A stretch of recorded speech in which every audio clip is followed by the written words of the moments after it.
Yo, what's up mga kaibigan? Nalina tayo magkwentuhan. So matapos nga ang opening night ng NBA na paglalabanan ng defending champions Denver Nuggets and Los Angeles Lakers at Phoenix Suns at Golden State Warriors, sa susunod na araw ang inaabangan ng madaming matchup ay ang San Antonio Spurs laban sa Dallas Mavericks, kung saan susubukan nga na bumawi ni Kyrie Irving at Luka Doncic matapos ang disappointing finish nila sa nakaraang season.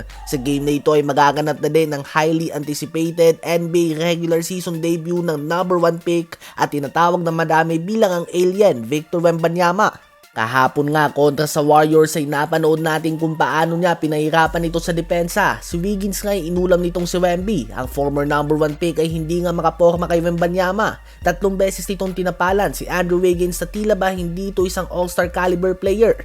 Naisahan niya din nga si Stephen Curry at pati na din si Klay Thompson. At dahil dyan ay pinaghahandaan na nga ito ni Kyrie Irving at ng Dallas Mavericks. Si God Shamgad nga na nagsisilbi bilang player developmental coach ng Mavs ngayon ay gumamit ng pangpahaba ng kanyang kamay to replicate Wemby's length. Nakita nga natin sa game sa Warriors kahapon kung paano niya iniba ang mga tira at nasira ang mga play nito dahil nga sa kanyang 8-foot wingspan and 10-foot standing reach. Kapag sinamahan na nga ito ng talon, bukod sa madami talagang tirang apektado, ang nakukover niya din na ground as a help defender ay napakalaki, kaya naman disrupted din siya while playing passing lanes. Madalas nga siya makadeflect ng mga pasa dahil kung masukat mo nga ang kanyang height, magugulat ka pa din sa kanyang bilis na makalapit sa'yo.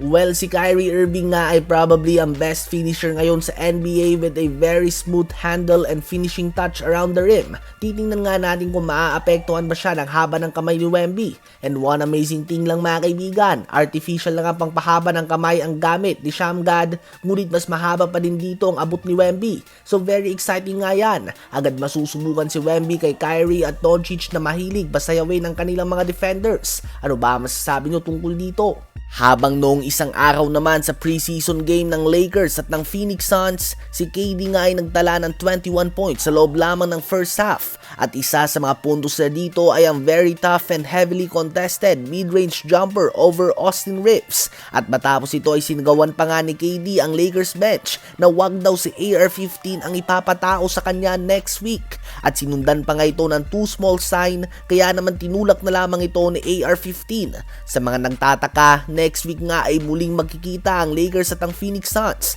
This time ay seryoso na ang both teams dahil parte na nga ito ng regular season. Si KD nga mga kaibigan na isa din sa mga kilala bilang magagaling na trash talker sa liga. Unlike ng ibang magagaling na magsalita, si KD nga ay pinapakita niya din sa loob ng court na kaya niyang patunayan ang kanyang mga sinasabi. Halos unstoppable nga ang kanyang mid-range jumper dahil sa kanyang tangkad at bilis para sa kanyang posisyon. Ano ba ang masasabi niyo tungkol dito?